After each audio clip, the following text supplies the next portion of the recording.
Hello, I'm Jonasz Lewiński and you're watching Military Mind. Armed conflicts, defense and security, land, sea and air. We've got you covered. Overnight, Ukrainian air defense forces intercepted 10 Russian attack drones in the Odessa, Mykolaiv and Kherson regions, according to Ukrainian Air Force sources. In addition, 2 missiles were launched by the Russian army at Ukraine during an overnight attack on Kharkiv, resulting in multiple injuries. The assaults primarily targeted civilian infrastructure and residential areas, causing damage to at least 12 private homes.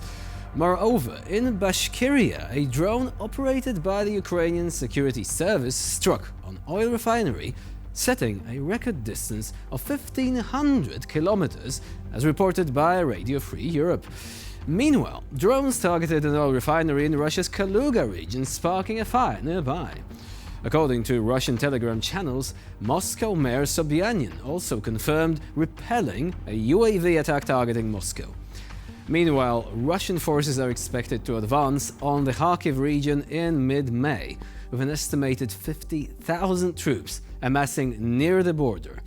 However, Ukrainian battalion commander Kraken Nemichev has asserted that current defenses are robust, suggesting tactics to protect Kharkiv, including isolating the city or creating a buffer zone near Belgorod. Russian forces have markedly increased the rate of ground attacks in eastern Ukraine over the past month, likely reflecting the current battlefield conditions and the intent of the Russian military command to secure gains before the arrival of Western military aid to the front lines.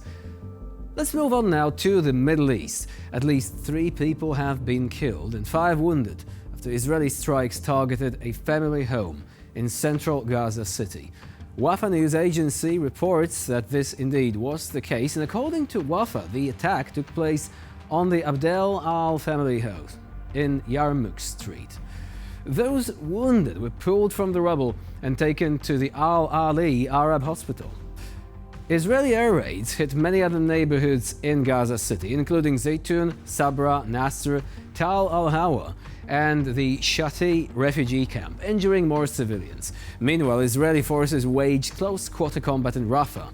The IDF says it is pressing on with operations in specific areas of eastern Rafah, with troops engaging in skirmishes with Hamas fighters and calling in air raids to target them. Over the last day, Israeli fighter jets have also struck throughout central and northern Gaza, hitting a total of 40 targets, according to a military statement. At the same time, on the 9th of May, Israeli forces continued to conduct a limited operation into eastern Rafah, destroying 10 tunnel shafts and killing around 50 Palestinian fighters. Hamas detonated an explosive device inside a tunnel shaft during the assault, moderately injuring 3 Israeli soldiers in the process. In our next feature, we'll witness a Ukrainian FPV drone swooping in and catching the enemy red-handed at their field depot with ammunition. But that's not all. A few Russian soldiers got a bit too close for comfort and ended up in the trenches, thinking they were the bosses. Turns out they stumbled right into their enemy's hiding spot. Ukrainian drones are out there, keeping a close eye on the enemy every single time, and watching their every move. And when they least expect it, bam, they are caught in the act.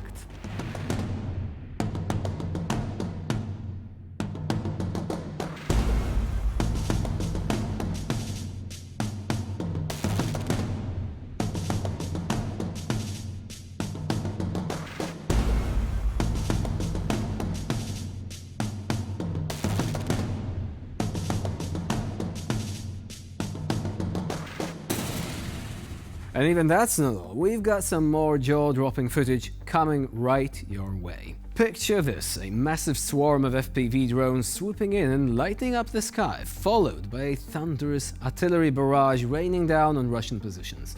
But here is the kicker. In the second minute of the video, we see one of those Russian soldiers scrambling desperately, trying to put out a fire with nothing but a bottle. Talk about a sorry sight.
And now we've got some intense developments coming in from the front lines near Donetsk, focusing on the fiercely defended town of Chasiv Yar. Now, things got a bit hairy last week as Ukrainian forces faced some serious organizational chaos. Unfortunately, this led to them losing some crucial ground in Ocheretino. And let me tell you folks, it ain't looking so pretty out there today. If you take a peek at Ocheretino now, it's a far cry from what it used to be. But don't count the Ukrainian troops out just yet. They are tough as nails, and you better believe they are not backing down without a fight.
And so this episode of Military Mind comes to an end. Next deployment at the same time next week. In the meantime, please stay with us here on TVP World for more latest news and updates.